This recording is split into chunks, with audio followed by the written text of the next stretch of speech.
Okay, so what's up, Toronto?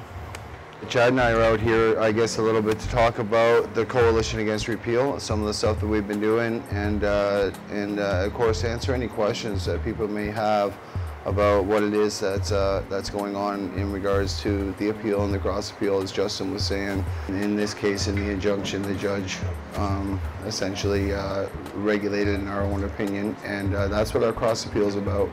So as far as the appeal goes, we're not too concerned. It's the Crown's same position, fire, mold, and organized crime, and they simply don't have any statistics or any value to their claims. And Mr. Conroy did a good job. That's why we have a restraining order on them. People often say, Jason, why do you say restraining order?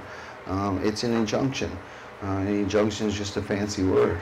It's very hard to restrain the government. It costed us $70,000, a lot of work, a lot of patience, a lot of collective action, working from east to west. It is a national coalition. We always have been. It's a national fight under the Constitution. What applies to one applies to all. That's important to understand. The government came in with fire, mold, and organized crime because they wanted to take 30 out of 40,000 licensed patients. They wanted to take 36,000 people who chose to grow their own medicine because they knew about genetics, they knew about strain efficacies, they understood the plant from the books that they're reading and then peer-reviewed studies that they say don't exist.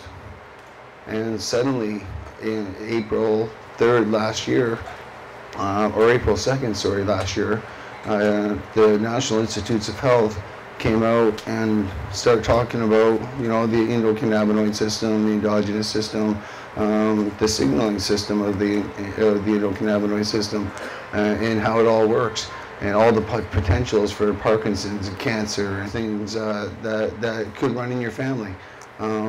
Where I see cannabis as a preventative medicine, and it's something that I'll be pushing more and more. I don't see it as anything more harmful than a vitamin, no different than growing it. It's something that the federal government's only case against all these medical patients has been fire, mold, and organized crime. So going into trial, it remains the same argument, and we remain asking where is that proof? And to be quite honest, at this point, I'm already looking past.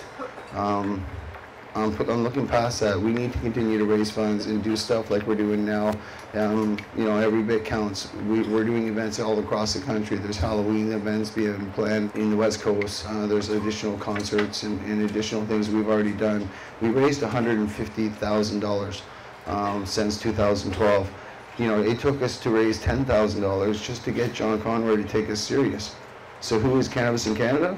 That's who we were in 2009 when I was actually 2007 when I was on YouTube, but we incorporated in 2009, and we just started doing educational videos. Used to do grow videos when it was fun. That's how I knew Opus, you know, and you know, that was when it was fun to just hang out and, you know, do our things and compete in cups, and they left us alone.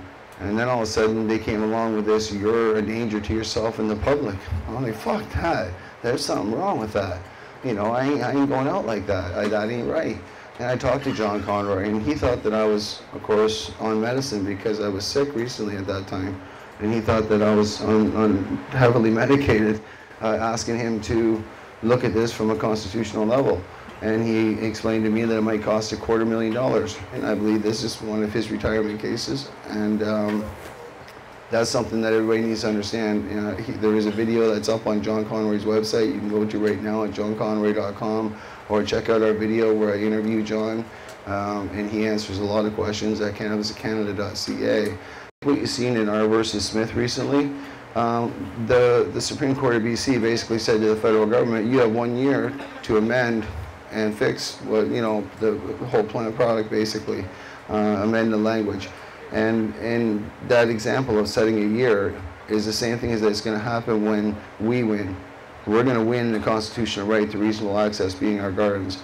The question is when they legislate what exactly that is, that's what scares me, because the ball goes back from the courts into the guy's hands who screwed it up in the first place, and for the past 13 years for medical patients.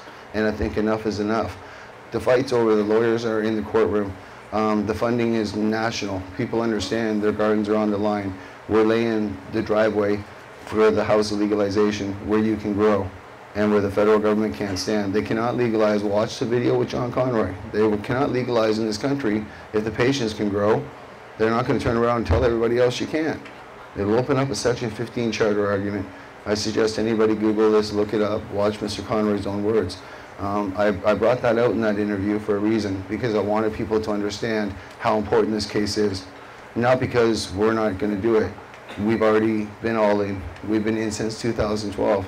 Out of 3,000 victim impact statements that the coalition took in, we selected our 4 plaintiffs. Their jobs to represent us in the courtroom.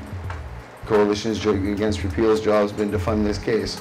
We're the ones handing Mr. Conroy $20,000 checks, $10,000 checks, because we're doing improvised fundraising, grassroots fundraising. And when we're done, we're designed to be dissolved. Everybody goes back to their respective groups, hence the word coalition. Thank you.